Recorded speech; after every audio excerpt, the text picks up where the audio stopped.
Kuku Raadios välja öeldud seisukohad ei pea ühtima Kuku Raadio seisukohtadega.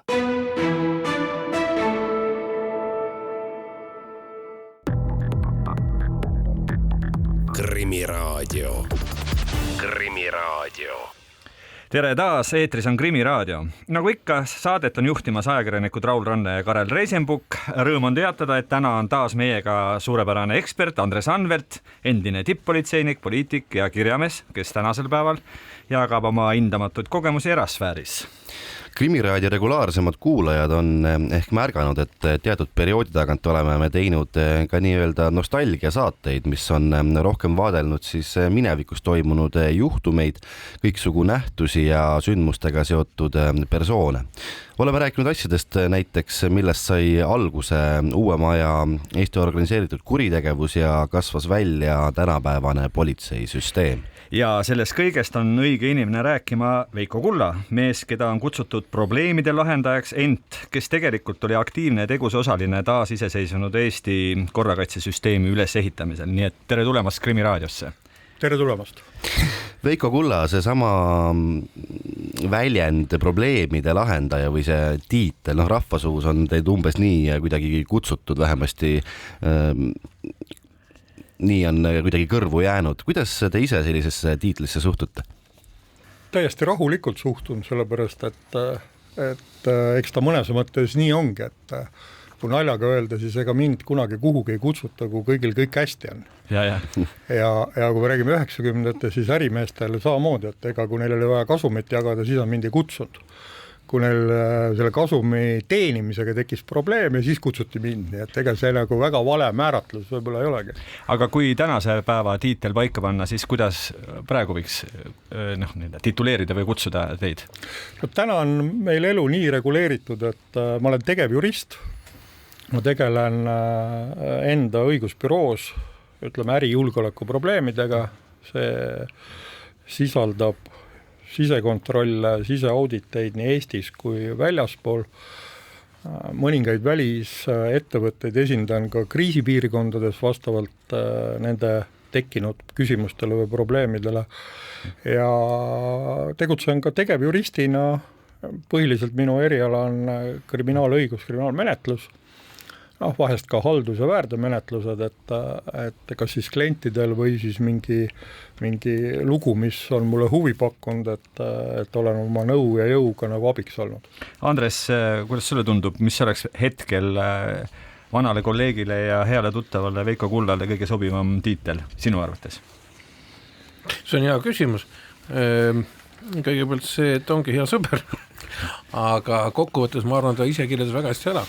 Sellepärast, et see probleemide lahendaja, see on selline McCallilik, filmilik väljend, eks ju, tuleb kangi alt hallis mantlis mees ja lahendab probleeme ja taga kurjamaid, et tegevjurist, nii ta ütles, et me mingil määral tegutseme sarnades valdkondades ja meil on ka tegelikult ühiseid projekte olnud, et need ongi enamus, kõik on juriidilised projektid, eks ju, ja sa tuled appi seal, kus keskmine harilik advokaatibüroo nagu õlge alla panna. No et võib-olla kuidagi näitlikustada, siis ütleme, kui ma tahan, ma ei tea, avada äri kuskil Moldovas, ma ei tea, Kosovos või siis Kohtla-Järvel ning vajan nii-öelda õiglast ja reaalset hinnangut kõiksuguste riskide ja ohtude kohta, siis kas see on näiteks see teenus, mida te Veiko Kulla pakute? Ja kindlasti ja kindlasti see regioon on ka õieti määratletud, et kindlasti Eestis ja ütleme siis SNG riikides, et hetkel mul praktikas puutub juhus, kus mind oleks api palutud Pariisis mingi firma moodustamiseks, et seal ei ole minu abi kellelegi vaja.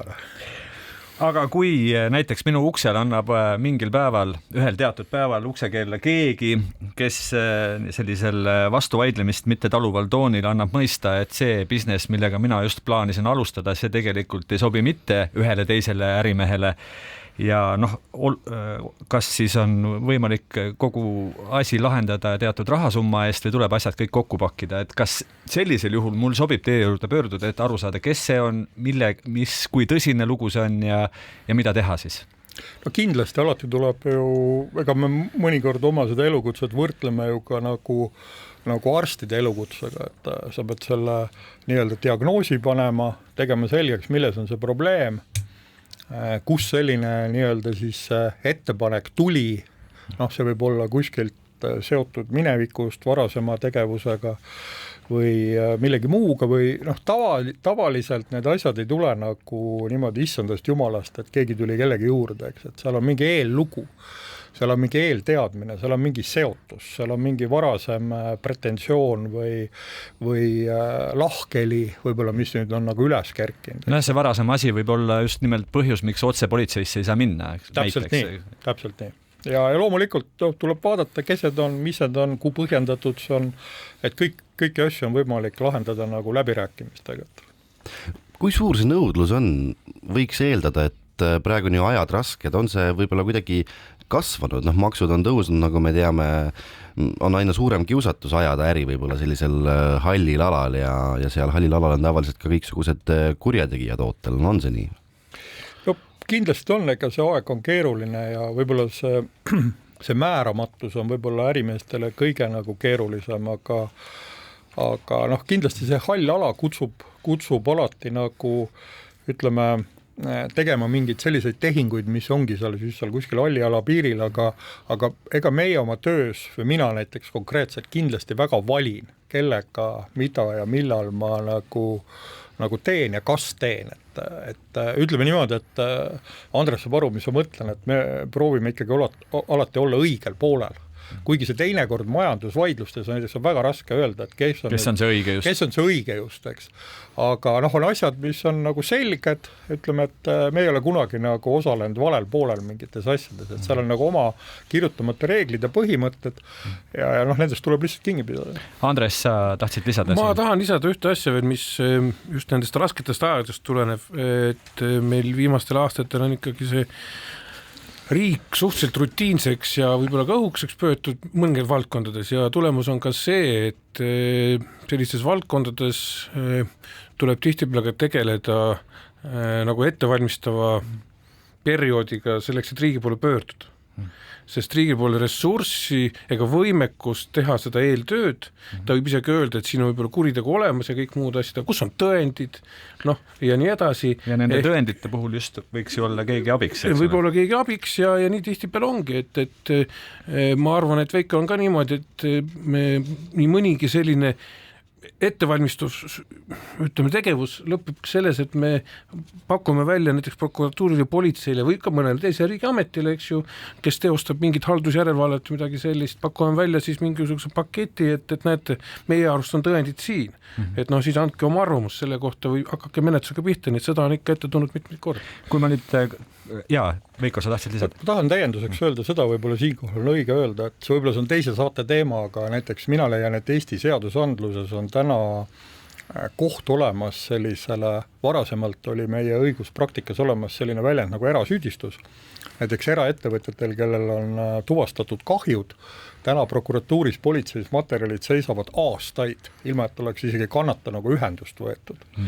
Ja see räägib lihtsalt sellest, et prokuratuur loomulikult oma tööplaanis teeb asju nagu prioriteetide järgi. Ja neil ei ole jõudu ja ressurssi tegeleda nagu selliste asjadega, mis ei ole nagu nende nii-öelda lati alt läbi. Ja siin on täiesti see koht, kus tegelikult seesama jurist, advokaat võib esitada need tõendid otse kohtusse. Sest lõpuks meil mõistab õigust kohus, prokuratuur kontrollib nii-öelda seaduse täitmist, et vahet ei ole, et jätta sealt vahelt ära mingisugune uurimine, teatud majandusasjades. Seal ei ole vaja teha mingeid jälitustoiminguid, seal ei ole vaja teha mingeid selliseid toiminguid, mis oleksid nagu ressursipahukad, aga need saab otse esitada näiteks kohtule, et mina leian, et see oleks väga õige, see võtaks ka riigil koormust maha ja see ettevõtja saab seda teha nii-öelda oma juriidiliste vahenditega ja see, mina leian, et see oleks majandus nagu keskkonnale nagu tervendav. Aga selle teadmisega läheme väikesele pausile.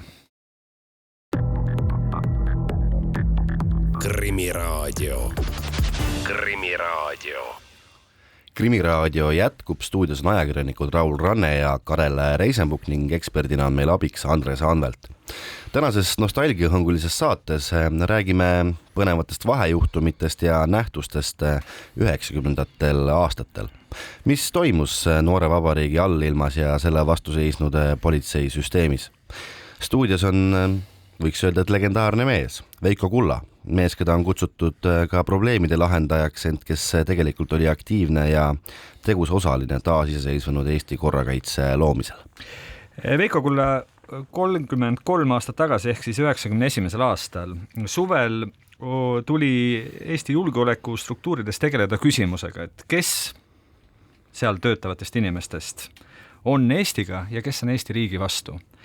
Kas teid üllatab, et me kuidagi sellises üldises või ühiskondlikus mõttes tegeleme sama küsimusega siiani? Tegelikult ei üllata, sellepärast, et kui me võtame niimoodi üldises mõttes, siis minu isiklik seisukoht on see, et nüüd süüdlasi mitte otsimata, aga minu arvates riik jättis endale sellise riski, mis oli juba siis ära kirjeldatud. Ma pean silmas neid halle välismaalaste passe, jättis omale sisse. Tegelikult oli olemas ka lahend ja selle kohta oli olemas ka projekt, et teatud kuupäevast isikud, kes soovivad, elavad Eesti territooriumil, on siin siis sündinud, kasvanud, saavad Eesti kodakondsus ja kui nad ei soovi, siis nad peavad taotlema omal elamisluba. Ehk nad muutuvad elamisloaga siis Vene, Valgevene, Ukraina, mis iganes kodanikeks. Et see oleks tõmbanud selge piiri ja oleks välistanud selle tänase olukorra, kus meil ikkagi on tegelikult väga suur arv inimesi.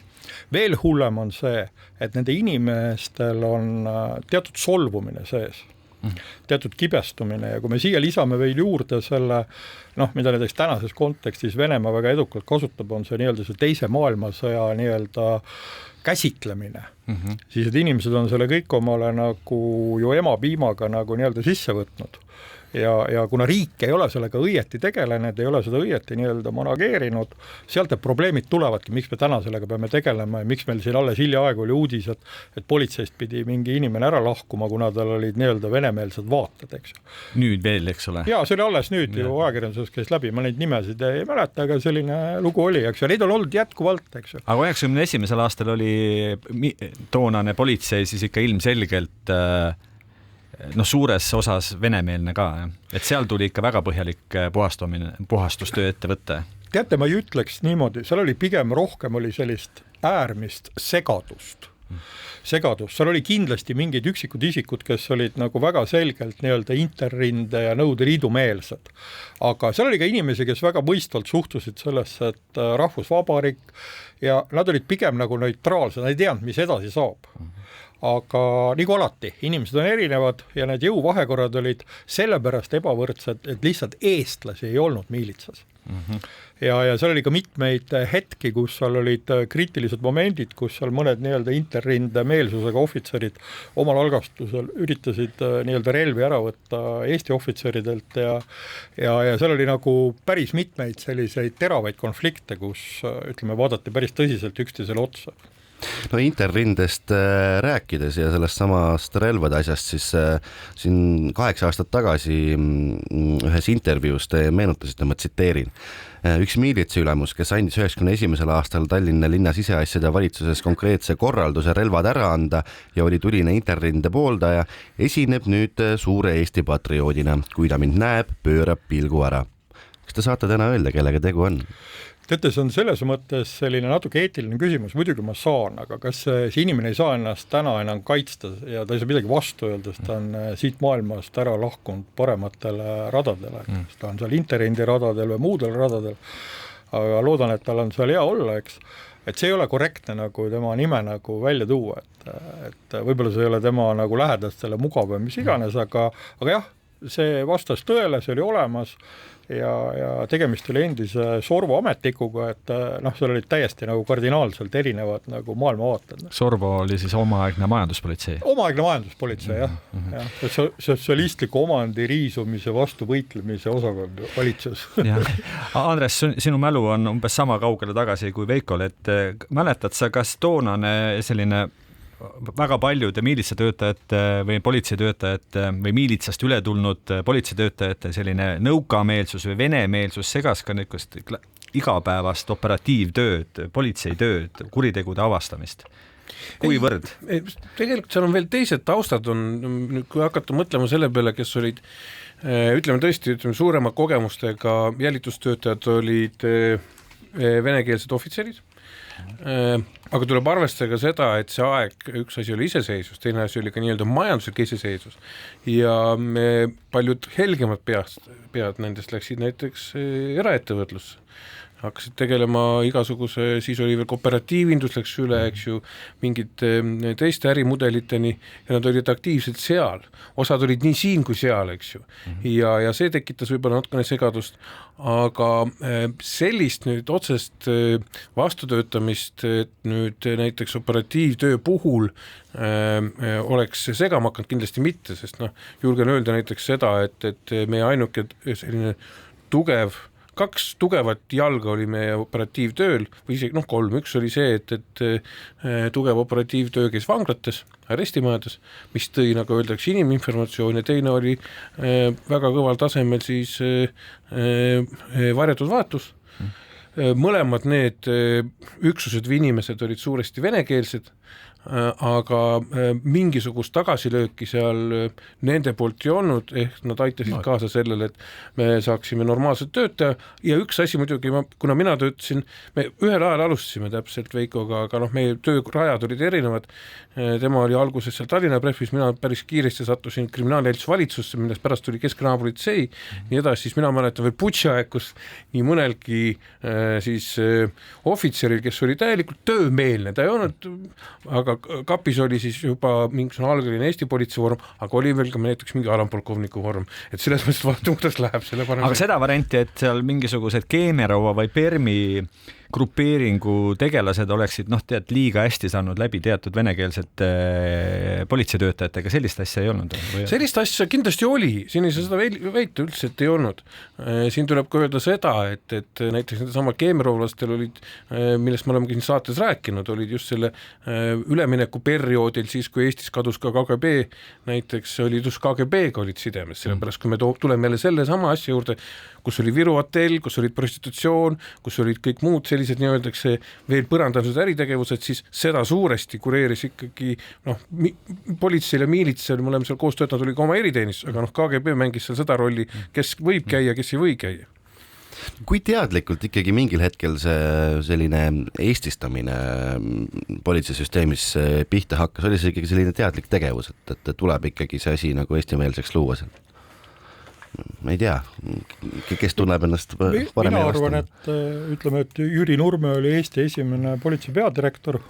Minu arvates tegi ta kõik endast oleneva ja võimalikku, et hoida ja tugevdada nii-öelda eestimeelset politseid.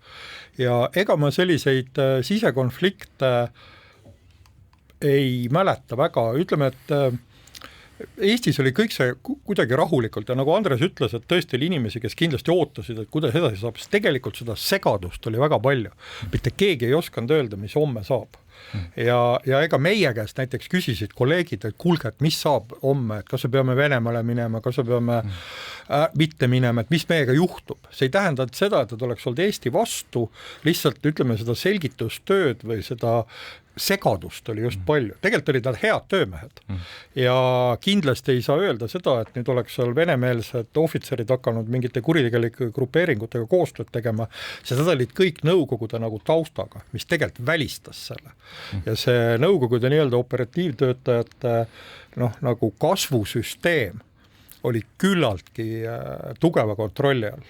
Ma tulen ühe konkreetsema looga siia segadusesse aega, et 91. aastal, kui ma nüüd õieti tean, siis te töötasite pealinna siseasjade valitsuses just nimelt eeskätt välismaalaste vastu suunatud vägivalla kuritegude uurimisega.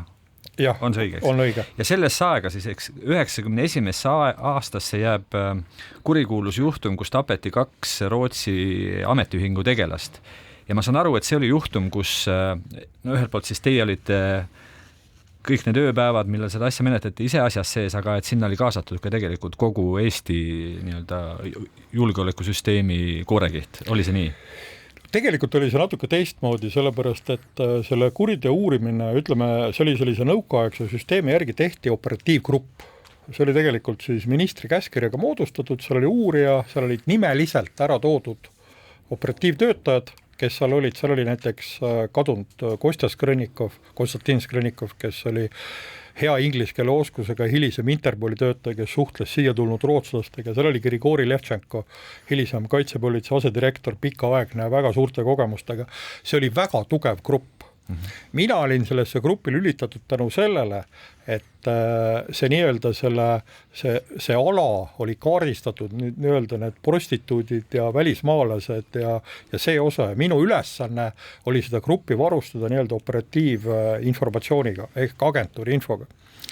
Ja see grupp tegi väga hea töö, et seda, et seal oli kaasatud, ütleme, kõik jõud. Meil oli nagu ööpäev läbi valmisolekus seal salasjälitusosakond ja see väga suured jõud olid, aga see kuritegu iseenesest oli nii-öelda ooperite jaoks lahendatud tegelikult 48 tunni pärast.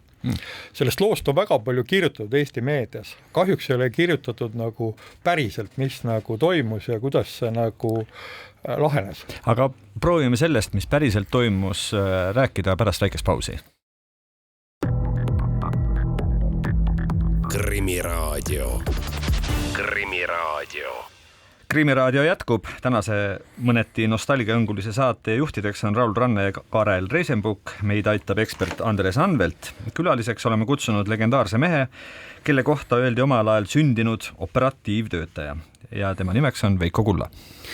Jätkame sealt, kus me eelmises saate osas pooleli jäime, nimelt me rääkisime ühest juhtumist aastast 91, kus tapeti siin siis 2 Rootsi ametiühingu tegelast ja Veiko Kulla, sa eelmises saatuse lõpus rääkisid, et keegi ei räägi sellest, mis seal päriselt juhtus. Nüüd on see võimalus. See vist oli tol ajal tavapärane praktika, kõik prostituudid, silmatilgad, röövimine, see komisatsioon käis seal Viru hotelli ümber vist kogu aeg. Ja nii see oli ja lihtsalt nende isikute, nende hukkunud taust tegi selle asja nii-öelda kõmuliseks. Nad ei olnud tavalised ametiühingu tegelased, vaid ikkagi midagi rohkemat. Täpselt nii. See tuli nagu hiljem välja. Tegelikult see esmane teadmine oli see, et leiti need laibad, olid lahti riietatud, kes nad olid, mis asjad olid ära võetud, tehti nimekirjad, sündmuskoha vaatlused ja ütleme niimoodi, et selline operatiivgrupp tehti, kuna see läks hästi kiiresti nii-öelda nagu väga kõrgele ja anti tipptasemel siis korraldus moodustada see operatiivgrupp, kus olid siis kindlaks määratud nimeliselt operatiivtöötajad, kes sellega tegelesid, kõik ülejäänud jõud töötasid nagu selle grupi heaks. Kaasa arvatud seal välisvaatlused, pealtkuulamised ja ütleme, et see informatsioon nende isikute kohta, kes selle kuriteo toime panid, oli tegelikult ütleme sellise 24 tunni jooksul olid need nimed olemas, 24 tunni jooksul neid kontrolliti, 48 tunni pärast olid tegelikult kinnitus olemas. Ja seal oli näiteks üks selline fakt, et mina ei ole kohtutoimikuid nii-öelda süüdimõistvatest otsustest lugenud, aga seal oli selline fakt, mis meil jooksis läbi jälitusmaterjalidest, et üks operatiivtöötaja, kes kohtus ühe selle toimepanijaga, kuna ta oli nii-öelda ka isik, kellega aeg-ajalt siis politsei vestles mingitel teemadel, siis tal olid seal ühe rootslase püksid jalas. Juba oli jõudnud endale siis jalga. Ja ütleme, et sealt edasi operatiivtöötaja oli tähelepanelik, märkas seda, see langes kokku selle kirjeldusega, et mis asjad on kadunud, kus on ja see hakkas tulema nagu selliseid kinnitusi iga tund juurde ja siis oli see isikute ring selge, aga kuna siia sekkusid nüüd ütleme Rootsi ja Moskva ja Eesti ja nüüd hakkas selline, tavaliselt sellistes asjades hakkab selline venitamine. Aga miks Rootsi ja miks Moskva sekkusid nüüd? Rootsis ma saan... Selle nende isikute tausta pärast. Moskva sellepärast, et see oli ikkagi ju veel hetkel Nõukogude Liidu territoorium. Ja just. Ja nagu hiljem selgus, et isikud, kes seal olid need naisterahvad, nendel oli kontakte nii, ütleme siis, Nõukogude eriteenistustega, kui teistel oli kontakte ka Rootsi eriteenistustega, mis selle uurimise ajal ei mänginud mingit rolli, aga need rootslased käitusid algusest peale nagu imelikult, et nendega on tehtud siin mingid intervjuud ja seal on keegi öelnud, et huvitav, et miks oli vaja tappa. Veel kord rõhutan, see ei olnud tahtlik tapmine, see ei olnud teadlik tapmine, see oli juhus. Nad peksti läbi sellises kodudraama mängimise käigus, et mehed tulid koju, viidi sinna, kus nad leiti, riietati lahti, lihtsalt see alkoholi ja klofeliini koosmõju oli selline, et nad surid ju alajahtumisse. Olid kõvasti läbi pekstud, aga see ei olnud ka surma põhjus. Et see ei olnud selles mõttes nende nagu mitte tahtlik tapmine, aga see oli nii-öelda siis tapmine nagu ettevaatuse tõttu. Aga kas ma sain õieti aru, et need 2 Rootsi meest siis olid ikkagi mingil moel nii Rootsi kui ka Vene või siis Nõukogude siis julgeolekuasutuste veel mingisuguse ekstra kontrolli all, et nad ei olnud niisama juhuslikult siin mingisuguseid ametiühingu asju ajavad tegelased, või mingisugune kontroll nende üle oli nagu kogu aeg veel lisaks. No mingisugune, ütleme, ametlik nii-öelda tegevus neil siin oli, aga ütleme, et tegelikkuses nad tegelikult, ütleme, nautisid nagu elu ja lasid natuke nagu lõdvemalt ja võtsid seda puhkust, see, mida need varieteed ja see ööelu nagu pakkus. Ja need eriteenistused istusid seal nii-öelda kõrval ja vaatasid, et kellega nad suhtlevad ja mis toimub. No igal juhul ei olnud see juhtum nüüd just liiga ilusaks visiitkaardiks riigile, kelle kohta räägiti, et me lihtsalt laulame ennast vabaks ja nii edasi, et siin ikka juhtus asju. Ja selles mõttes sellepärast seda võeti nagu väga tõsiselt, et see uurimisgrupp oli, ma väidan, et Eesti selle hetke nagu üks tugevamaid, et ega sinna palju enam kedagi juurde panna ei oleks olnud, eks, ja need jõud olid ja kõik see avastamine läks nagu õpiku järgi, et kuni selle kinnipidamiseni välja, kus seal siis ka oodati veel, et mida seal Rootsi ütleb ja mida seal keegi veel ütleb ja lõpuks siis anti nii-öelda see luba nad kinni pidada. Lähme edasi. 90. aastast tegutses meil eriteenistus, mida juhtis siis tänane Narva linnapea Jaan Tooits. Asejuhiks oli pikaaegne Tallinna abilinnapea Kalle Klandorf. Kas te võite selitada, mis struktuur see selline oli, millega see tegeles? Ta oli nagu pealekauba ju politseile või kuidagi oma üksus? Jah, ta oli Eesti Vabariigi eriteenistus eraldi ametina, tal olid kõik politsei õigused, pluss olid tal kõik eriteenistuste õigused. Ja tegemist oli siis, ütleme, sellise valveteenistuse baasil loodud eriteenistusega, mille siis põhiülesanded olidki valitsusasutuste valve, riigi esimeste siis isikute füüsiline valve ja kaitse, nii-öelda need eskortteenused, mis olid siis väliskülaliste vastuvõtuks ja ihukaitseks mõeldud.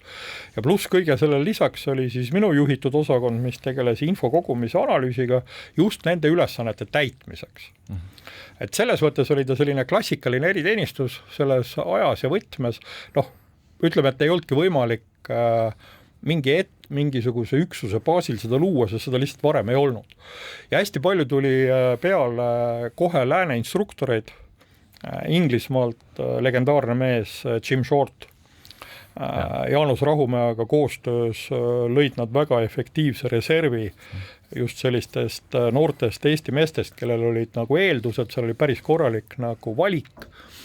Need inimesed on kõik hiljem nagu Eestis olnud erinevates julgeolekustruktuurides, seal sorrides ja igal pool mujal, et nad on hästi hakkama saanud, et see abi välisriikide poolt oli nagu väga tuntav, et samamoodi käisid Iisraeli instruktorid, USA instruktorid ja see oli see, ärme unustame, et see oli periood, kui edasi toimus Eesti Vabariigi nii-öelda taasiseseisvumise tunnustamine ja see oli massiliselt väliskülalisi. Ja tegelikult oli me olukorras, kus meil olid ju nii-öelda selleks hetkeks siis juba nagu Vene väed olid meie territooriumil nii-öelda. Osalt küll lahkumas, aga neid oli siin ikka piisav hulk. On ju. Ja ütleme, et selle teenistuse ülesanne oli kõige selle vahel nüüd niimoodi manipuleerida, et meil ei oleks inimohvreid, et meil ei oleks nagu kallaletunge, et meil oleks kõik sujuks nagu rahvusvahelise protokolli järgi. Andres, sa ju mäletad hästi, et omal ajal nii-öelda võib-olla siis mõned õelamad konkurendid ja kolleegid kutsusid seda eriteenistust siiski Edgar Savisaare salapolitseiks. Ei tea, miks see mõnele siiski ei meeldinud või võis niimoodi närvidele käia? No, siin tuleb vaadata laiemat poliitilist tausta, esiteks sellepärast, et Edgar Savisaar oli siis peaminister, see on punkt 1 ja tema see loodi ja see oli tema initsiatiiv. Tuleb meelde tuletada seda, et paralleelselt toimusid ikkagi muud poliitilised arengud, kus oma rolli mängis, eks ju, ERSP, Isamaa oli sinna kõrvale tekkinud ja paljugi muid, eks ju, poliitilisi parteisid ja kõik tahtsid initsiatiivi just selles samas eriteenistuse maailmas enda kätte võtta ja eks ta mingi aja pärast ka õnnestus. Ütleme ka seda, et Edgar Savisaare tagasi tuleks selles mõttes oli võrreldumatult küll teistmoodi, aga ikkagi sinnapoole, et teda need asjad huvitatud oli see, et ta oli omal linnapeana, eks ju, munitsipaalpolitsei, eks ju. Aga kokkuvõttes ma arvan, et küsimus on niivõrd Edgar Savisaares, küsimus selles, kelle käes on info, kes seda infot kamandab ja kes tegelikult on see, kes tuleb, ütleb, kes on sul võib-olla eriti sellises 90. aastate alguses noores riigis, ütleb sulle, et kes sul suunab su riigi tegevust, kes on sul mingi ametijuht, kes on sul veel mingi tegelane ja see on monopol ja sellistes, ütleme natukene Ladina-Ameerika riikide tavalistes on see monopol väga kallis. No Veiko Kulla, teie olite selle eriteenistuses 91. aasta märtsist, kui ma ei eksi. Kas siis nende tööde hulgas oli ikkagi ka selliseid mingeid ülesanded otse peaministrit siis Edgar Savisaarelt? Jaa, kindlasti oli, sest meie allumine oli otse peaministrile, ettekandeid kirjutasime ka Kaitsenõukogule. Kaitsenõukogu oli siis Rüütel, Nugis, Savisaar ja loomulikult oli, sellepärast, et probleeme oli palju, probleemid olid piiril, probleemid olid siseriiklikult erinevate struktuuridega, erinevate ühendustega, et ega peaminister alati vajas informatsiooni ja teda briifiti igapäevaselt ja erakorraliselt, kui me leidsime, et on midagi sellist, mis oleks nagu peaministril vaja teada. Aga kui sellest Kaitsenõukogust nüüd korraks nimede juurde edasi minna, siis ma ei tea, kas see on legend või on see uudis või on see ikkagi peaaegu et ajalooline fakt, aga on teada, et 91. aastal veidi enne Augusti putsi ikkagi te võtsite eriteenistus, siis võttis kinni inimese, kellel oli kaasas nimekiri, kus just nimelt olid nimed Rüütel, Savisaar ja ka Nugis ehk siis selle sama Kaitsenõukogu liikmed, et nad mõrvata. Et ühesõnaga, kas see vastab tõele ja kuidas sellega siis oli täpselt? See vastab tõele, aga ütleme, et väga raske on hinnata seda nagu tegelikult tahet nüüd selle käsuandja poolt seda ellu viia. Minu hinnangul kindlasti oli selliseid jõude, kes seda tahtsid, aga võib-olla nad olid blokeeritud teiste jõudude, ma räägin praegu Venemaast, sest see kõik tuli Venemaalt ja ütleme, et see Nõukogude Liidu lagunemine oli see, et need samad organisatsioonid seal, sõjaväe eriteenistused, julgeolekukomitee, erinevad üksused, tegelikult tekkis seal rivaliteet ja tekkis nagu erinev ka nii-öelda vaade tulevikku.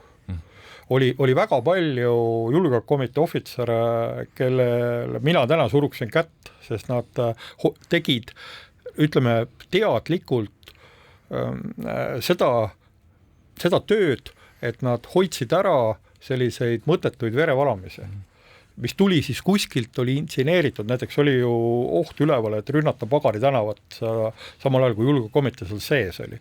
Mis oleks viinud tegelikult sellisele verevalamisele, mitte keegi mitte kunagi ei oleks seda maja vallutanud, polnud sellist jõudugi, aga seal olid provokaatorid. Provokaatorid olid just nagu saanud oma selle tõuke, neid ütleme sellistelt venemeelsetelt interrinde ja sealt Viigatel ja sinna suunda kõik, kuhu see läks. Et oli ka nende oma vahel nagu konkurents ja selline nagu, see ei olnud üks suur plaan, et mõrvame need jah. Ma lihtsalt me oleme seda eelmalt saates rääkinud, minu meelest ka siis, kui me rääkisime Pastor Merist, siin tuleb arvestada, et nii Eestis ja kogu Nõukogude Liidus, eks Eestis on sellised nimedega paika pandav, et juba siis selle perestroika käigus, eks ju, julgeolekukomitees või KGB-s ka Eestis oli kaks väga selget tiiba, üks oli nii-öelda Valgekrae, mis oli see Silleri tiib ja teine oli Kortelaineni tiib, keda nimetati assabistideks. Ja selge on see, et nende vahel oli rivaliteet ja seal vahel kindlasti olid ühe või teise poole, eks ju, provokaator-agendid, kes tahtsid siis läbi nende siis suruda peale oma arvamust ja tegevusi riigis. Aga teeme siin jälle väikese pausi.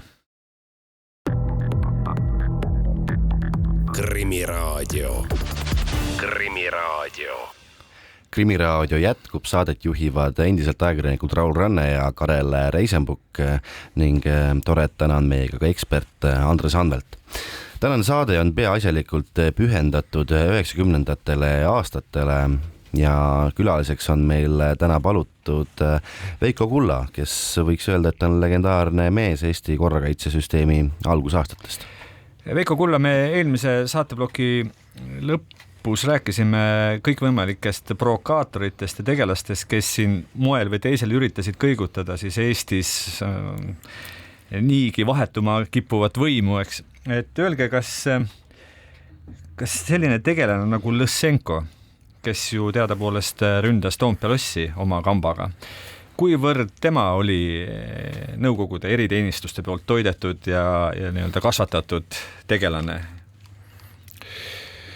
No ma ei oska seda nüüd öelda, kui palju ta oli eriteenistuste poolt kasvatatud, aga tema isik, tema meelsus, tema elust arusaamine oli kindlasti nagu täiesti nagu Nõukogude meelne, ta oli täielikult 100% Eesti Vabariigi vastu, miilitsatöötajana olid tal selleks ka mingid võimalused ja kõike seda ta realiseeris, ta oli enda ümber kogunud ka sellise küllaltki arvestatava jõu ja ütleme, et ta oli nagu valitsusväline organisatsioon, tal ei olnud mingit volitust, ei julgeolekukomiteelt, ei sõjaväelt, ta oligi nagu selline interrinde nagu jõublokk.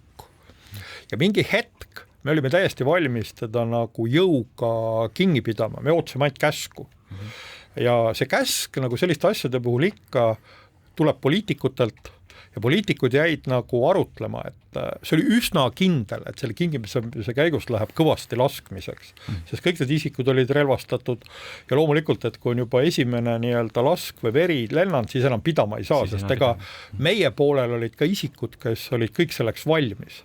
Ja ütleme, et kuhu see oleks välja jõudnud, ma ei oska öelda, on selline põhimõte, et kõige parem kaklus on see, mis on ära jäänud kaklus, eks ju. Ma ei oska seda, ma ei taha spekuleerida.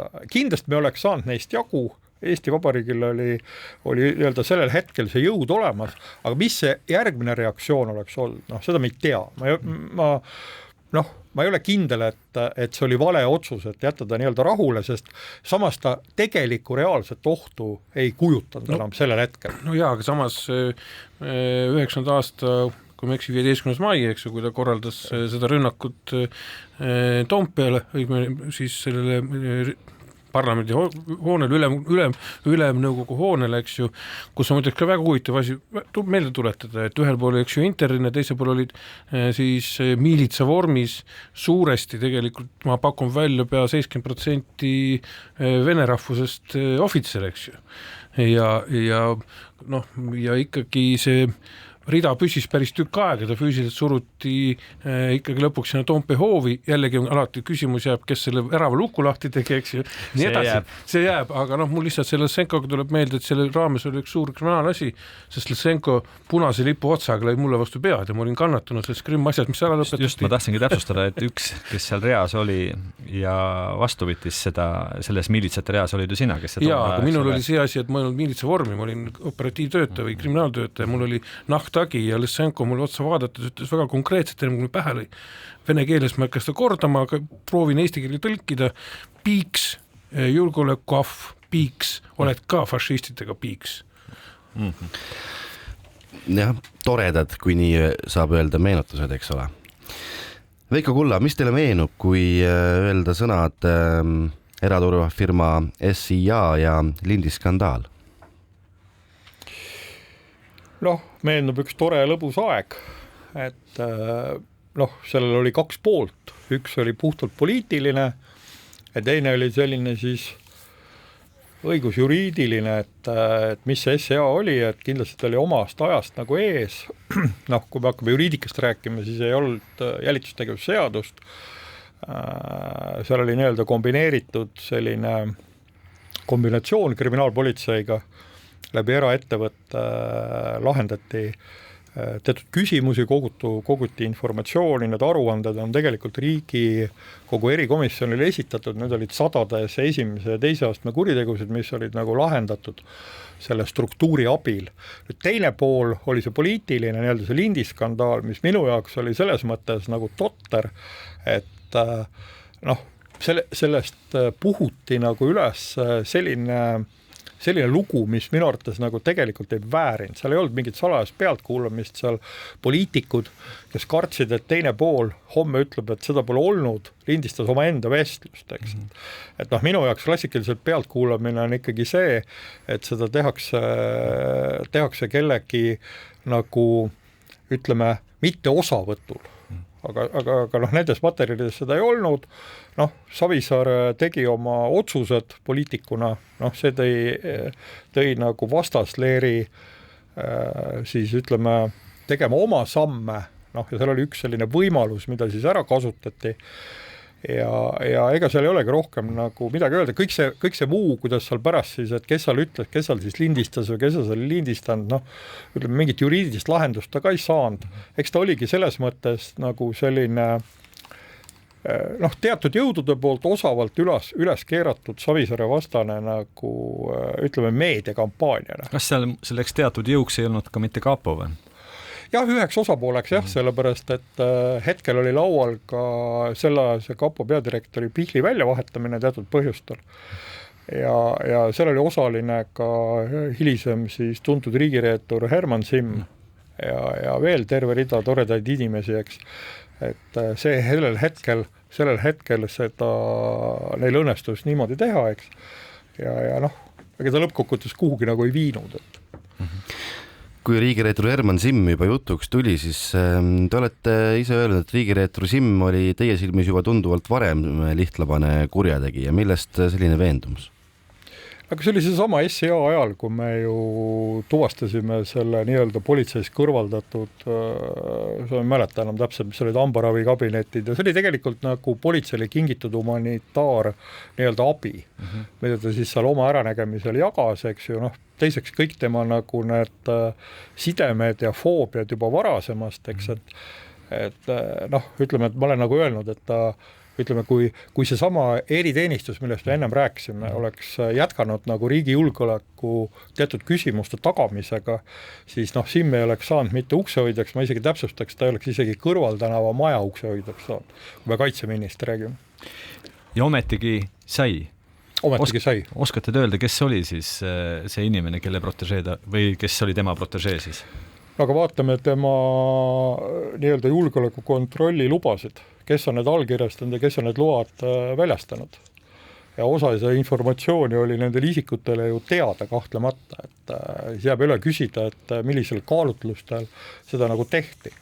Sest noh, tema taust juba ennem seda, kui Eesti politsei loodi ja kui ta töötas, eks ju, veel miilitsa ajal, eks ju, siis Eesti-Soome ettevõttes, mis oli väga harukordne asi, mis oli osa siis ametkonna välise valve järeltulijast ja paljud sellised teised teemad, mis pidid näitama tegelikult väga selgetele julgeolekuriskidele, mida oleks võinud kaaluda ennem nende kohtade andmist ja üks asi veel lihtsalt juurde, et kui mingis aastat hiljem siis Herman Simm oli väga kriitiline tollase Kaitseväe luurekeskuse vastu, kes tuvastas võimalikult lekket, siis ju üsna varsti tekkis meil luureskandaal ja Kaitseväe luurekeskus sisuliselt ju tehti juppideks, et siis pärast jälle uuesti üles ehitada.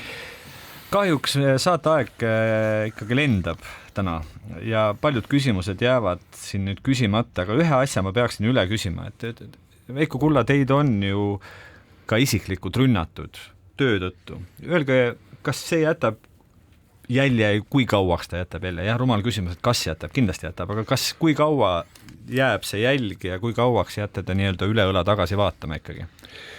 No, ma olen kogu elu nagu elanud konfliktsituatsioonides ja erinevatel aegadel olen saanud nagu piisavalt head väljaõpet, et nende asjadega nagu toime tulla.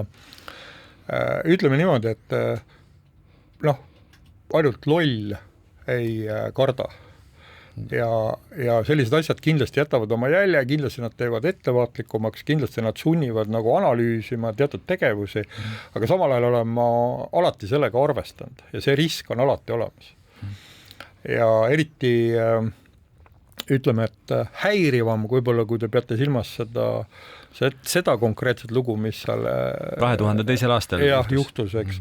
Et noh, alati need on nagu topelt häirivamad, kui siin on segatud nagu pere, et noh, nemad ütleme niimoodi, et see kindlasti seab selle asja nagu teise kategooriasse ka nagu minu jaoks. Et noh, ebameeldiv, aga selline rikastav kogemus. Küsimusi, nagu Raul ütles, oleks täna küsida veel palju. Paraku on sellega tänane nostalgiahõnguline Krimiraadio läbi saanud. Täname kõiki kuulajaid ning täname loomulikult ka saatekülalist, omaaegset korrakaitsesüsteemi staartegijat Veiko Kullat. Saadet juhtis ajakirjanikud Raul Ranne ja Karel Reisenbuk ning eksperdina oli meil abiks Andres Anvelt. Järgmine Krimiraadio on eetris juba järgmisel teisipäeval kell 1. Kuulmiseni. Krimiraadio. Krimiraadio.